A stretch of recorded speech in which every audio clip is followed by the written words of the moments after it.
জামাত শিবিরের বিরুদ্ধে বিএনপি সত্যি অঘটন ঘটাতে যাচ্ছে পরিকল্পিতভাবে, ঠান্ডা মাথায়, এবং এর সমস্ত দায় মির্জা ফখরুল, তারেক জিয়াদের।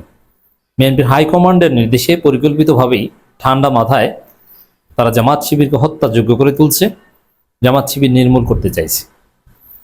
দর্শক, রাজনীতির জন্য এটা একটা অশনীয় সংকেত এবং জামাত শিবিরের জন্য একটা সতর্কবার্তা। যদিও জামাত শিবির অলওয়েজ সতর্ক এবং তারা জীবনের মায়া করে রাজনীতিতে আসে না, যে কোনো সময় শহীদ হওয়ার জন্য তারা প্রস্তুত। জামাত শিবির বাংলাদেশে একমাত্র নন কম্প্রোমাইজিং পার্টি। তারা কখনো পালায় না, তারা জীবন দেয়, শহীদ হয়, কিন্তু তারা পালায় না। এবং তারা বিশ্বাস করে মৃত্যুর ফয়সালা জমিনে নয়, আসমানে হয়। অতএব হেফাজত করার মালিক আল্লাহ। জামাত ইজ প্রিপেয়ার্ড, বাট আমি দেখতে পাচ্ছি আমার বিশ্লেষণে তারেক জিয়া, মির্জা ফখরুল এরা পরিকল্পিতভাবে জামাতকে হত্যা করতে চাইছেন। তবে তারেক জিয়া, মির্জা ফখরুলকে আবার চালায় প্রতিবেশী দেশ। ভারতের কাছে আত্মসমর্পণ করেছেন তারেক জিয়া, মির্জা ফখরুলরা। আমি একটু একদম কোহারেন্স দেখাই দর্শক। তারেক জিয়া হঠাৎ করে বগুড়া একদিন বললেন যে ওরা গুপ্তরা আবার ষড়যন্ত্র শুরু করেছে। তারপর থেকে আমরা দেখলাম দেশব্যাপী জামাত শিবিরের উপর হামলা, বিশ্ববিদ্যালয়গুলোতে শিবিরের উপর হামলা, শিবিরকে হত্যা চেষ্টা। এমনকি জামাত এমপিকে তো প্রায় শহীদ করে ফেলেছিল, জাস্ট মসজিদের গেটটা আটকানো, যার ফলে তাকে হত্যা করতে পারেনি। তো এই যে হত্যা চেষ্টা, আরো বিভিন্ন জায়গায় পায়ের গোড়ালি বিচ্ছিন্ন করে ফেলা, হত্যার উদ্দেশ্যে আরো নানানভাবে হামলা, শুধু জামাত শিবিরকে না, জামাত শিবির পন্থী যারা তাদের উপরও হামলা আমরা দেখেছি। যেমন মোসাদ্দেক, এবি জোবায়ের, তারা কিন্তু জামাত শিবির না, তাদেরকে আপনি বলতে পারেন সর্বোচ্চ জামাত শিবির পন্থী। সেই জামাত শিবির পন্থী এবি জোবায়ের, মোসাদ্দেক, তাদেরকেও হত্যা চেষ্টা করেছেন এবং তাদেরকে থানায় ঢুকে তাদের উপর মাপ করা হয়েছে। তো এই যে সামগ্রিকভাবে আপনারা দেখতে পাচ্ছেন যে জামাত শিবিরের উপর হামলা, এটা তারেক জিয়া বগুড়ায় গুপ্ত বলার পরে। এরপরে মির্জা ফখরুল বললেন জামাতকে নির্মূল করতে চাই, জামাত ইসলামী রাজনীতিকে নির্মূল করতে কাজ করতে হবে। এটা ওই ভারত থেকে ওহির ভিত্তিতে এটা বলেছেন।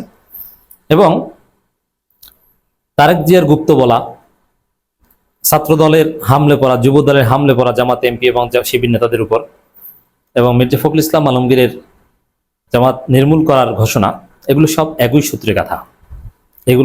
এগুলোর ওহি সব এক জায়গা থেকে এসেছে এবং গ্রেটার পরিকল্পনার অংশ।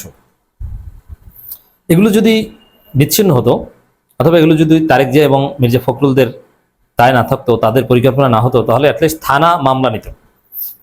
আমরা দেখতে পাচ্ছি কোনো থানা মামলা নিতে চায় না। এর মানে উপর থেকে বলে দেওয়া হয়েছে, তাদের নির্দেশে এটা করা হয়েছে, যার ফলে মামলা নেবে না, নাম্বার ওয়ান। দ্বিতীয় হচ্ছে যে ঠিক আছে, এরকম যদি হতো যে তারেক মির্জা ফখরুল ভুলবশত বলে ফেলেছেন, ওটা সিরিয়াস কিছু না, তাহলে এতক্ষণে তিনি ক্ষমা চাইতেন, কিন্তু এতক্ষণে তিনি ক্ষমা চাননি। আর আবারও একই কাজ বলছেন। যেমন তারেক যে যশোরে গিয়েছেন, সেখানে তিনি নানান উল্টাপাল্টা কথা, নতুন কার্ডের কথা বলেছেন। এখন মানুষ তাকে কার্ড বাবা বলছে। তিনি বলছেন আওয়ামী ভূত এখন অন্য একটি দলের কাঁধে। এই যে বক্তব্য, আওয়ামী ভূত অন্য একটি দলের কাঁধে, মানে জামাতের কাঁধে, এটাও একটা উস্কানি। মির্জা ফখরুল যখন নির্মূল করার কথা বলেন, তারেক জিয়া যখন গুপ্ত বলেন এবং আওয়ামী ভূত বলেন, তখন এটা জামাতকে পেটানোর, তাদেরকে হত্যা করার বৈধতা উৎপাদন করে। কারণ খুব সিম্পল, বিএনপি নেতারা দেখবে এটা একটা উস্কানি। বিএনপি নেতাকর্মীরা মাঠ পর্যায়ে দেখবে যে আমাদের প্রধানমন্ত্রী এদেরকে গুপ্ত বলে, অতএব আমাদেরকে তো গুপ্ত বলে ওদেরকে হত্যা করতে হবে, যেটা কুষ্টিয়া ইসলামী বিশ্ববিদ্যালয়ের ছাত্র দলের সাবেক সভাপতি বলেছেন যে গুপ্ত শিবিরকে হত্যা করব, তারপর প্রয়োজনে জেলে যাব। তারেক জিয়ার বক্তব্যের তাসির এটা পড়বে নেতাকর্মীদের উপর, এটা একদম স্বাভাবিক। তো দর্শক, সেটাই আমরা দেখছি। এরপরে যদিও ছাত্রদলকে একটু বকাঝকা করেছেন, এটা এক্সপেরিমেন্ট ফেল হওয়ার কারণে বকাঝকা না, বলেছে যে থাক আপাতত কিছুদিন বিরতি দাও। এরপরে যখন মির্জা ফখরুল বলবেন যে নির্মূল করতে হবে, তখন স্বাভাবিকভাবে নির্মূল করতে বিএনপি নেতারা, কর্মীরা জামাতকে হত্যা করতে চাইবে, হামলা করবে, ইটস ভেরি নর্মাল। এরপরে যখন প্রধানমন্ত্রী বলবেন যে আওয়ামী ভূত এখন অন্য একটি দলের কাঁধে, অতএব সে আওয়ামী লীগকে পিটাও, আওয়ামী ভূতকে পিটাও, তাদেরকে মারো। It's very simple. অতএব এই যে জামাত শিবির উপর হামলা নির্যাতন, এর বৈধতা তারেক রহমান এবং মির্জা ফখরুল্লাহ উৎপাদন করছেন এবং দায় তাদের। যদিও তারা যেটা ইচ্ছে করছেন, মির্জা ফখরুল জীবনে এরকম কোনো অগণতান্ত্রিক ফেসিবাদী কথা বলেন নাই, এই প্রথম বলেছেন। এর রহস্য উদ্ঘাটন করতে করতে দেখলাম যে আসলে মির্জা ফখরুল বলেন নাই, তার মাধ্যমে ভারত বলিয়েছে। কারণ ভারতের মাথা খারাপ হয়ে গেছে যে বিএনপি ক্ষমতায়, ভারত তাদের পছন্দের দলকে ক্ষমতা এনেছে, কিন্তু বাংলাদেশের ক্যাম্পাসগুলো, বাংলাদেশের সাংস্কৃতিক অঙ্গনে জামাত শিবিরের রাজত্ব, কিছুই করতে পারলো না এখন পর্যন্ত। শিবির শিবির আছে, শিবিরীয় কালচার চলছে। ভারতীয় আধিপত্য, ভারতের পছন্দের দল ক্ষমতা আসলেও ভারতের আধিপত্য কালচারাল অঙ্গনে ক্যাম্পাসে কোথাও তৈরি হয়নি। এই ক্যাম্পাসগুলোতে ভারতের বিরুদ্ধে যা ইচ্ছা তা বলা যায়। অথচ একটা সময় ছিল ঢাকা বিশ্ববিদ্যালয়ের মাটিতে বসে ভারতের বিরুদ্ধে কিছু বললে আপনি 2 দিন পর আপনার খুঁজে থাকবে না। কিন্তু এখন সেটা করতে পারেনি, যার ফলে ভারত এই মির্জা ফখরুলদের মাধ্যমে, তারেক জিয়াদের মাধ্যমে উস্কানি দেওয়াচ্ছে এবং তারা উস্কানি দিচ্ছে। মির্জা ফখরুল, তারেক জিয়াদের এই উস্কানিতে, এই ধরনের কথায় জামাত শিবিরের উপর হামলা করা হচ্ছে। হয়তো এটা পরিকল্পিত। দর্শক, আওয়ামী ভূত অন্য একটি দলের কাঁধে, অতএব আওয়ামী ভূতকে পিটাও একটা। আবার ওরা গুপ্ত, অতএব গুপ্তকে হত্যা করো। আর গুপ্ত তারেক জিয়া বলে কি উস্কানিটা সৃষ্টি করে দিয়েছেন দেখেছেন আপনারা। এরপরে গণভোটের রায় নিয়ে কোনো দল বিভ্রান্ত তৈরি করছে, এর মানে জামাত বিভ্রান্ত তৈরি করছে। তো যারা বিভ্রান্তি তৈরি করছে এরা মোনাফিক, এদেরকে মারো। It's very simple. তো দর্শক, যদি তারেক জিয়া সত্যিকার অর্থে এই দেশকে স্থিতিশীল রাখতে চাইতেন, দেশে সংঘাত সংঘর্ষ ছড়িয়ে পড়ুক এটা যদি তিনি না চাইতেন, তিনি যদি পরিকল্পিতভাবে এরকম উস্কানি না দিতেন, তাহলে তিনি এইসব কথা তিনি বলতেন না।